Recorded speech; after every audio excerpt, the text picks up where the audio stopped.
المفروض ان احنا بنسعى نعمل اللي علينا ونرضى بالنتيجة، بس انا مش بحس اني مبسوط ولا راضي باللي وصلت له بعد كمال السعي. اعمل ايه عشان ابقى راضي من جوايا وافرح باللي وصلت له؟ ساعات الانسان ما بيعرفش يفرق ما بين الاجادة والكمالية. الإجادة إن الإنسان يبذل قصارى مجهوده فيبقى أجاد وعمل اللي عليه ثم يرضى بقسمة الله. أما البحث عن الكمال فهو مزيج من الاجتهاد مع بعض المقارنات وعدم قبول النقص.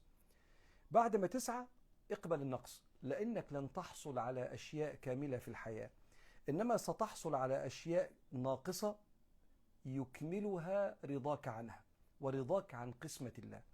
فساعات كتير بنقارن بنجاحات أخرى لبعض الناس ونقارن بأوضاع أخرى لبعض الناس، وربنا بيقول ولا تمدن عينيك إلى ما متعنا به أزواجا منهم زهرة الحياة الدنيا لنفتنهم فيه ورزق ربك.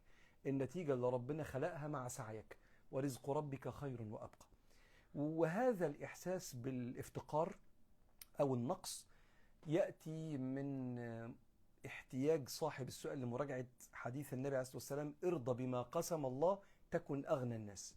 عشان تبقى أغنى واحد فينا ارضى باسمة ربنا اللي قسمها وانت بتجتهد.